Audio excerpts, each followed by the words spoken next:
Okay, ready. Welcome inside the Media Center. We are here at the JTBC Classic presented by Barbasol. We have Leona Maguire with us. Became a first-time winner a couple of events ago. How's your game? We last saw you in Thailand, had a top 15 finish, played pretty solid. How you feeling ahead of this week?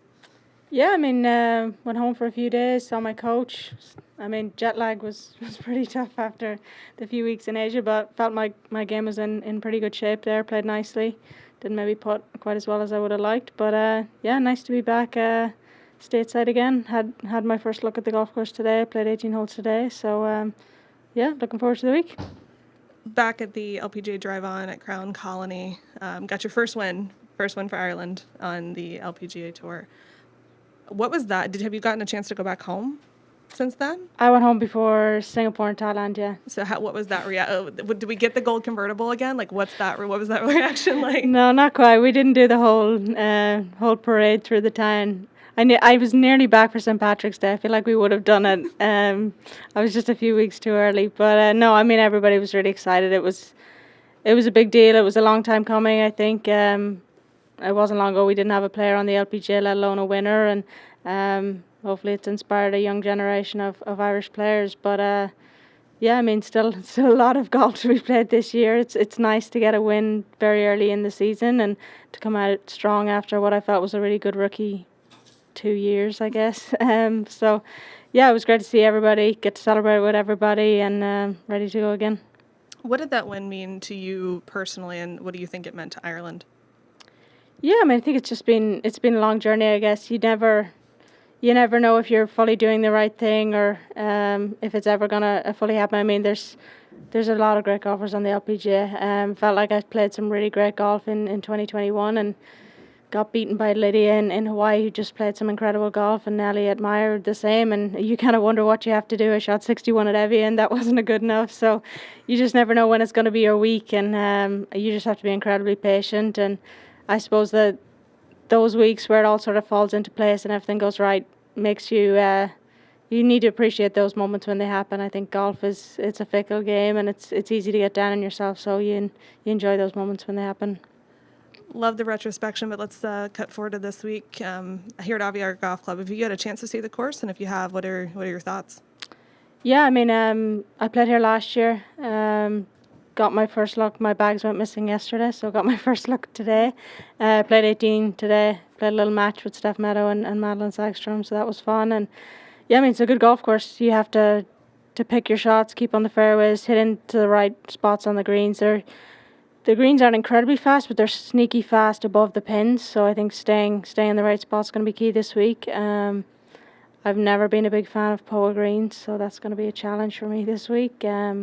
Just sort of being patient and trusting my line. So that's going to be the big thing this week. Awesome. We have a few questions in the room. Yeah. Dylan? Does being a winner change how you feel when you come out to the next tournament? Do you carry any more confidence through, or is it just reset at the start of a new week? No, I think with golf you have to have a pretty short memory. I don't think the golf ball doesn't care if I've won or not. Yeah, it definitely gives you confidence knowing that you can compete, that you're good enough to win. I think for me the biggest switch was after Solheim. I don't feel like this win has added that much more. I felt like I earned a lot of respect to my peers after Solheim, and it's always nice people coming up congratulating you, but just as much it's me congratulating Nana this week after her win in Thailand, as opposed to people forget what happens a few weeks ago. So yeah, you're just trying to get another one, I guess, and keep going. What's that feeling like that you got from Solheim? Is it like that you belong, that you're good enough to be out here? Like, what is the validation that you feel like that gave you? Yeah, I think it was. Obviously we had a very strong team, being there as a rookie, and I think the confidence that Beanie had in me that week to put me out in all 5 matches, that was something I wasn't expecting. To be able to hold the putts when I did, hit the shots when I did, and that felt like a win that week, even though it technically wasn't. So that definitely gave me a lot of confidence. Just knowing you pull off those shots when you need to, that's sort of what you're doing, you're on the right track. So definitely relied on a few of those sort of memories and experiences going forward in the majors and events after that. Do you feel like you're playing the best golf of your life right now? It's a big question. I don't know. I definitely felt like I was very comfortable with my game in Florida. Was it the best I've ever played? I probably played some better golf last year points. It all clicked together, and it's one of those things you just never know when it's going to be your week. You just need to hold a few putts at the right time, and felt like I did that in Florida. It was a very sort of clinical performance. I mean, if anything, I felt like I played better in Thailand. It was weird. Tee to green, I played better in Thailand. I just didn't putt as well as I did in Florida, and that's golf. Yeah. What'd you work on with your coach? Just fine tuning a few things. Like anything, after all the travel and stuff, body gets a bit tired. Slip into a few bad habits and stuff, and we checked a few things with my putting to make sure it was ready to go for this West Coast swing, because I putted well in Thailand, but not as well as I would have liked. So I think that's the big thing. My irons have been solid all year, so just keeping them where they're at, and just trying to hold a few more putts. What were some of the bad habits?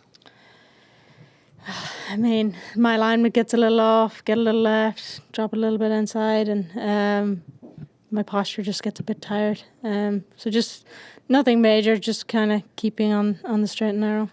Could imagine a win was on your list of goals for the year. What other goals do you have for the rest of this season?